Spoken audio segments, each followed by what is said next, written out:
क्या आपने कभी सोचा है, जब अंधकार इतना शक्तिशाली हो जाए कि वो स्वयं प्रकाश को निगलने के लिए उन्मत्त हो उठे, तो क्या होता है?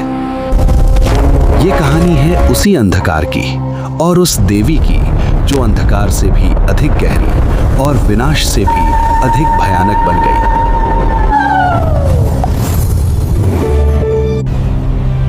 ये कथा है शक्ति के उस उग्र स्वरूप की जिसने केवल एक क्षण में 2 महान दानवों का संहार कर दिया।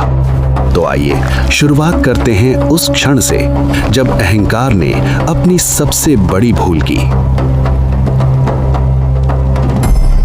दानवों का राजा शुंभ, जिसका गर्व आकाश छू रहा था, उसने तीनों लोगों को जीत लिया था।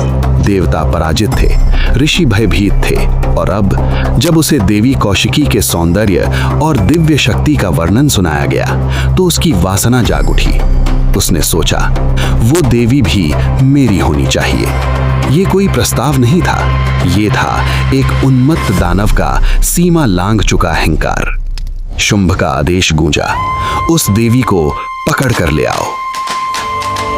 आदेश मिलते ही दानव सेनापति चंड और मुंड निकल पड़े। ये कोई साधारण योद्धा नहीं थे, इनके नाम से ही सेनाएं कांप जाती थीं। उनके साथ थी असंख्य दानवों की सेना। हथियार चमक रहे थे, धरती उनके कदमों से कांप रही थी। उन्होंने कभी हार नहीं देखी थी, इसलिए उन्हें किसी का भय नहीं था। वे दुर्गम पर्वतों पर चढ़े,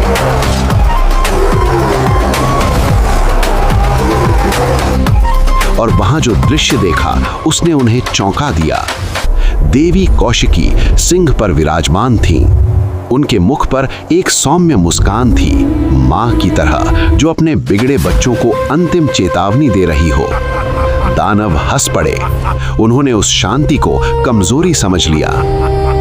वो अकेली है, उसे जिंदा पकड़ो, उसे बंदी बनाओ।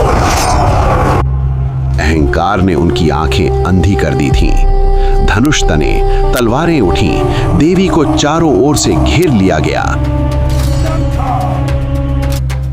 देवी ने उन्हें देखा और उसी क्षण उनकी मुस्कान विलीन हो गई। उनके भीतर भयानक क्रोध उमड़ पड़ा।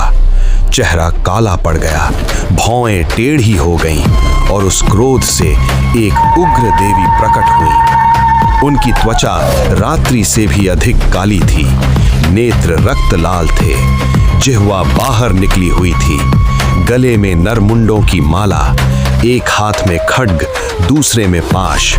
उन्होंने गर्जना की और पूरा संसार कांप उठा। दानव सेना जड़ हो गई।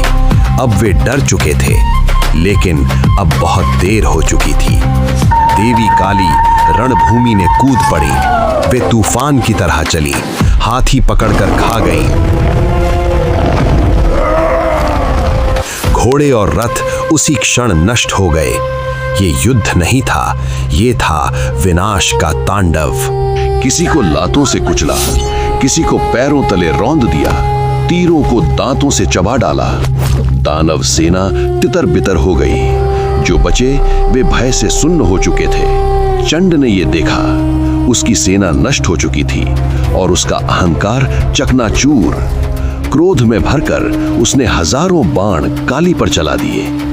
तीर बादलों की तरह छा गए। काली हंसी और सभी तीर एक ही क्षण में निगल गए। उन्होंने अपना भारी खड्ग उठाया और एक प्रचंड वार में चंड का सिर धड़ से अलग कर दिया। मुंड ने अपने भाई को गिरते देखा। वे शोक और प्रतिशोध से भर उठा। भयानक गर्जना करता हुआ काली की ओर दौड़ा।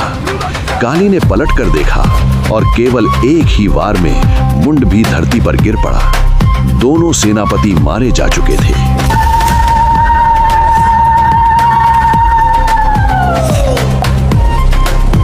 ये देखकर शेष दानव सेना हथियार छोड़कर चिल्लाती हुई अंधकार में भाग गई, वहीं जहां से वे आए थे।